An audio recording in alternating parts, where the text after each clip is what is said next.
Welcome to In Conversation with our very exclusive series that continues right here at Hong Kong FinTech Week 2019. And we are sitting across from David Rutter. He is CEO, founder of R3. And this is a, would you say a blockchain-based, but really a technology-based company that thinks about how emerging technology will be implemented in finance. Now, here's an interesting thing about your biography. Can I just stop you right there? Yes. Enterprise software company that uses the power of distributed computing to solve business problems. Maybe that's the best way to elevator pitch. And that's why he's the founder and CEO of R3. And I just sit across from you. But sorry to interrupt. No, absolutely. It really came from, you've been in the finance space for a very long time. I started my career in business journalism in 2008. On the floor of the Chicago Board of Exchange. You weren't responsible for that big mess in 2008. I was simply a bystander. Okay. Many of us were roadkill, unfortunately. Yeah. But we've kind of emerged, dusted ourselves off. A lot of people are saying, what have we learned? What are the lessons we've learned? Has anything actually improved? You've been in this space, you're seeing the technology, you're applying it in software solutions for enterprise, for finance. Are we getting closer to a solution? Yeah, I think that, as I just mentioned in our panel, there's real solutions out there now. The technology is live in production, which hasn't been an easy journey for us, because it's a brand new technology. And the financial institutions, corporates, insurance companies, big banks, have pretty hardened IT infrastructures. So it's been difficult, but we have a solution. I don't have anyone ask me anymore, is this for real? Is it going to make a difference? I think that's a given. I think that's a given, and we can move beyond that, and we can just focus on what problems is it going to solve. And I like to tell people, look, it's not going to fix your cavity, but it can do a lot, because some people think that blockchain technologies used broadly can do just about anything, but they can do a lot. Why did you start R3? What was it that you saw that you needed to fulfill in the market? So I appreciate you not saying exactly how long I've been in the finance world, but I have been at it for a long time and ran some electronic exchanges. So on the trading side, I was introducing electronic trading concepts for years and knew how difficult that was. I had left as CEO of iCap's e-business. I had a one-year garden leave, which I recommend everyone have at some point in their career. And it was the same time that Bitcoin and then later, like Ethereum, were starting to take off.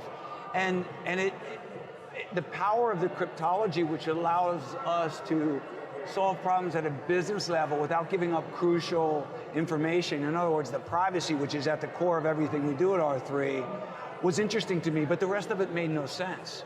And like in the early days, I took so much heat about being negative on Bitcoin and the like, but if we look at where it is today, it's not used in more retail, shops, you're not buying your coffee with it and the like. And I just don't pay attention to that at all. We're very focused on our mission here at R3. And that mission is really kind of creating ripple effects in financial services, in financial transaction, in business enterprise space. This is a topic of huge interest here at Hong Kong FinTech Week, obviously, with some of the biggest banks in the world. They're all converging here. So what are these conversations like when they talk to you about, hey, how should I think about blockchain? How should I think about crypto? How should I think about exchanges? That's a great question, and I like to answer it by reflecting on who we are talking to now. So 2 years ago or 3 years ago, we're in the innovation labs. We're in the experimental parts of the banks. Now I meet with the head of global trade that wants to talk about how can I use your platform to improve my trade finance? How can I use your platform to protect against fraud? How can I use your platform to help me with KYC issues and the like? So that's the big difference. And now that applications are live and I mentioned we have over 200 applications that we know. I mentioned we have over 200 applications that we know. I mentioned we have over 200 applications that we know of because we have open source, so sometimes applications are being built on it that we don't know of that are in the process of going live, and a couple dozen that are live now. And so it's so much easier for me. I just have to find, and I have senior levels at the bank, find a guy that runs trade, talk to him. Find a guy that runs capital markets, let them know what the Swiss exchange is doing. You know, find the folks on the compliance side, let them know how they can use this technology to just completely change the way they do business, and it's easier. We just heard from Ashley Alder today, 1 year later, when he announced Sandbox for cryptocurrency exchanges and KYC and the like, and really thinking about it from a consumer point of view and how to protect the individual. Yeah. Fast forward to today, 1 year later, and he is establishing some very clear rules as to how to regulate crypto exchanges, digital assets, etc. Do you think that is the move in the right direction? What more does not only Hong Kong need to do, but other jurisdictions in Asia? Of course, I think it's the right move. Look, I don't love regulation. I don't love taxes. There's a lot of things I don't love that are absolutely necessary. And whether Hong Kong gets it right or not, if we're going to legitimize this world, which has been fraught with fraudulent ICOs that are bringing no value, and we really want to tokenize real assets, securities, natural gas contracts, gold, oil, diamonds, art, you know, all the things that you can think about, there needs to be a legitimate secondary market for that, where you as an individual or as a corporation can go and transact and know that it's appropriately regulated. So I applaud the step. I think that the regulators have been slow. There's regulators in other parts of the world that have to move a little quicker, have to be more specific. And over time, we'll have a global regime, and we'll really see the kind of tokenization, the token economy take off in my opinion. The token economy take off, in my opinion. Well, there's a lot of discussion and controversy about the politicization of technology. Xi Jinping, October 24th, said blockchain is going to be one of the pillars of how economic growth is going to be experienced in China. That makes a lot of people nervous. Is that the right way to think about it? Where does technology lie in this space between nations, between economies, cross-border? Yeah. So from my perspective, in the space, those kind of statements are music to my ears, of course, and I'm excited about that. And also, you know, the whole Libra announcement and the fact that Facebook has a whatever 250 million users, and what that means is really going to kind of accelerate thinking at central banks and regulators all around. I see that as a positive thing. I guess that as far as the geopolitical consequences of it, you know, China has their own approach to this now and their own view on where data needs to be stored. So that's going to be a bumpy road for global firms like ourselves. And China's massive, but they can't do things in isolation.